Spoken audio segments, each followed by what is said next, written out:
Today we begin the season which starts our church liturgical year, the season of Advent. It's a season where we especially prepare for the coming of Jesus. It's a season of waiting and preparation. It's a season, though, that many children may be preparing for the baby birth of Jesus at Christmas. For most of us, it's really a time of waiting and preparing for meeting Jesus face to face, either at our death or at the second coming. In fact, all three readings today help us to focus and help us to be prepared. In the first reading, Isaiah tells us that in the days to come, the mountain of the Lord's house shall be established as the highest mountain and raised above all hills. In other words, when we put God as the highest mountain in our lives, we are properly prepared for that meeting and the coming of Jesus. This is what gives us our focus for the next 4 weeks. This is what our 4-week season of Advent helps us to prioritize in our life.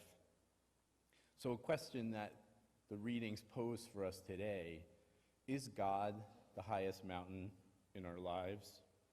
Are there possibly other higher mountains? This is a time for us to be honest with ourselves, and if there are other higher mountains, recognize that and maybe start to shift our priorities. I remember working with a man in my career who used to always tell people that his family was his number one priority. But to all of us who were friends and co-workers, we recognized that really it was his career and it was his advancement that was truly at the center of his priorities. If that was his choice, fine. But today, we're called upon to be honest with ourselves about where are our priorities and where is God in that list of priorities. Now, if we wonder when we should start prioritizing our life, the second reading and the gospel both address this. The second reading from St. Paul says, "You know the time, the hour is now for you to awaken from your sleep." In other words, we're not physically asleep, but we might be spiritually asleep. And St. Paul tells us today in the first reading of Advent, now is the time to awake. And then Jesus tells us in the gospel, "So too you also must be prepared, for at an hour you do not expect, the Son of Man will come." You see, this is why we have the season of Advent. This is why the church has the season of Advent, for a reminder for us as we prepare each year for Christmas. The church's main reason for being in existence is to save souls. It's to help people get to heaven. And in that business of saving souls, I think they've recognized that we all need periodic spiritual wake-up calls to bring ourselves more in line with God's will. So I'm sure some of you are thinking, okay, that sounds really good, Henry. I get it. But I guess I should put God higher in my life. But seriously, are you kidding me? I'm lucky I have the time even to bring my kids or myself to church. I'm still cleaning up from everyone being at my house over Thanksgiving. I have 1 million Christmas cards to write. I have shopping to do, wrapping, baking, and many other things. Oh yes, and I have to decorate outside. I have to put the lights up. I have to put the tree up. I work full time, etc., etc. I'm absolutely exhausted by the end of each and every one of my days. Does this sound familiar? Sadly, I think in our country, this has become way too familiar for too many people. So before we look at possibilities of what we could do about it, why should we really care? Why do we go home after this Mass and think to ourselves, well, I got what the message was, but why do I really care? Well, I'm going to tell you, I believe there are two reasons. There's a short-term benefit and a long-term. So let's start with the long term first. When we consider our death, although we don't know exactly what happens, we do know that there's something out there called eternity.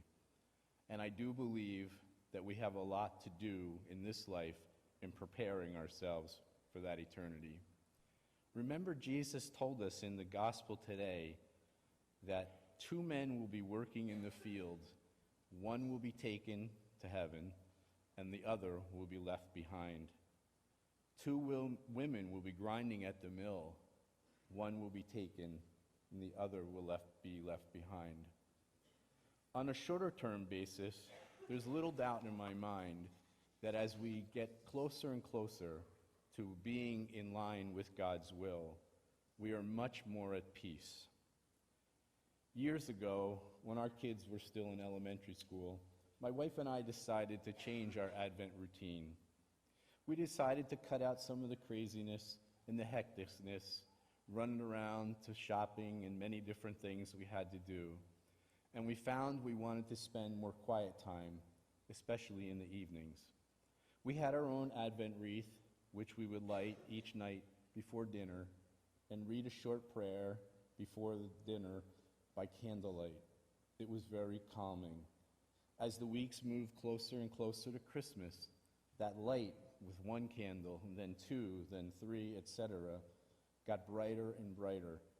You see, that's exactly what the tradition of the Advent wreath should be doing for us. It should be helping us to see that we're progressing toward more and more light of the birth of Jesus Christ.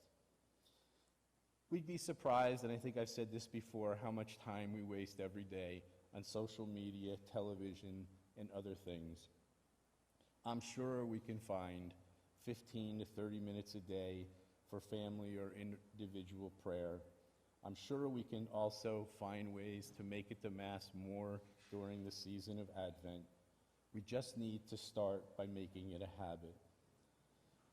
I think you'll also find that when we're more at peace, we will be more relaxed, our families will get along better, that season will be so much better. I have to say, one of the worst things I've ever heard, or something like that, is when people tell me that on December 26th, they're happy that Christmas is over. They're feeling exhausted. It was a heck of a month, and now they're happy that Christmas is over. So in closing, maybe you could buy 3 purple candles and 1 pink one, light one for each week before dinner. Find a short daily Advent resource, and I believe there are even booklets out in the narthex. As Isaiah said in the first reading, God should be the highest mountain in our lives. St. Paul tells us to start this Advent and make it now happen. But there's a little song that we sing at every Christmas that I think one line from that song could actually be our meditation for being together and being quiet. So let us close with that one verse that we all know so well.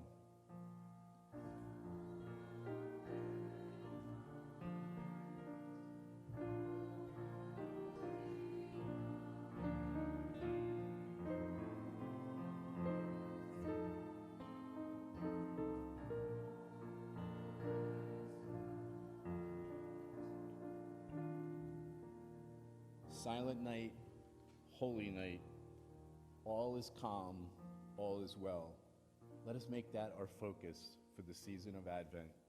Amen.